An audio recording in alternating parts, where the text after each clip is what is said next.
just keep on coming here for Ike Batista, right? Remember when he used to be Brazil's richest man and one of the richest people in the world, right? Well, no longer. Brazilian prosecutors are investigating him for alleged insider trading. This is according to the Wall Street Journal. Prosecutors are looking into whether he sold shares in his oil company before damaging information about the viability of several oil fields became public. The allegation led a judge to seize his assets this week.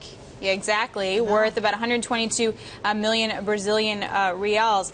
And the article goes on to say that, you know, if he hadn't sold when he did, he would have cut his profit by about a third. Not his profit, but what he wound up taking home by a third. So just more hits for this guy. So this is $57 million worth. But the other part that was interesting is he was holding the information for about 10 months before he told people that the oil fields weren't viable. But he was going to Twitter to tell people to buy shares in his stock exactly when he was selling his shares. Really unethical. So that's a fun little twist to the story, too. I wonder what insider trading rules they wind up having in Brazil and how strict they are compared to the U.S. Because in theory, it's really hard to prove that.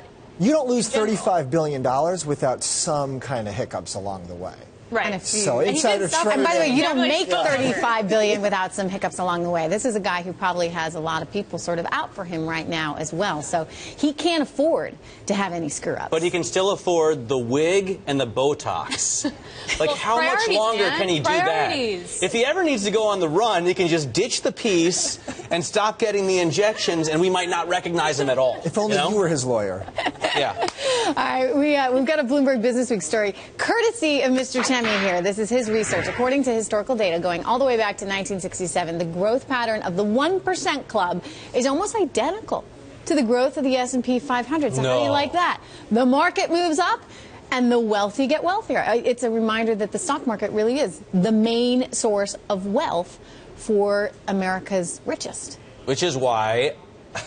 the Fed has a trickle-down theory. This is why zero hedge kind of people are saying, look, the Fed is just, you know, feeding this rich get richer thing. I mean, they're just, you talk about inequality, look at Janet Yellen, look at Ben Bernanke. These are the people that are fueling the inequality fire. There's an 87% correlation to where the S&P 500 is and how much money you would make that year to be in the top 1%. So at the levels we are right now, you would expect $475,000 would be what you would need to be a top 1% person in America. But what's really interesting is that over the course of your adult life, 1 in 8 people will be in the 1% in 1 year.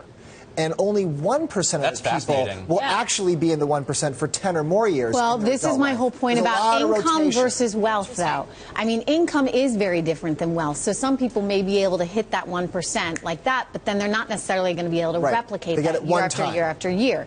So it gets to tax policy and whether you really want to be taxing income the way you do versus wealth, which is a different thing. The other thing that's interesting about this story is that Vince Reinhart was on the show earlier this week, and he was making the point that actually the Fed has a very fiscally conservative, trickle-down economics theory, very much a Reaganomics kind of thing where if you help the wealthy, you'll help the rest of the economy. And he said none of them will actually admit it. Nobody wants to, like, publicly talk about this. But that's the theory. That's the thinking behind all of this. And this is why the Fed is trying to inflate assets in the market. All right, well, now to the Netflix of China. Sohu is an online video platform that streams popular American TV shows like House of Cards. But last month we learned that Chinese regulators ordered Sohu to remove The Big Bang Theory and 4 other shows after the government ramped up a crackdown on content considered too offensive. Bloomberg TV's Stephen Engel sat down for an exclusive interview with Charles Zhang. He's the CEO of Sohu earlier today. I believe it will come back. It will back up. Will be back up. The government is reviewing it, so we haven't got the indication. But they told us that it will be back online. So they told us that we will let you, show it. What's so offensive about The Big Bang Theory? It is a horrifying show. No, it is terribly awful. Like A Good Wife, maybe, but Big Bang Theory? CCTV bought the broadcast rights for broadcast, so they don't want online competitors taking away their opportunity. So they're going to wait for CCTV to get their setup, and then they're going to let the online guys have it back. This is not about politics. This is about money. But do you really want the Chinese to watch The Big Bang Theory and then think that that's representative of American culture?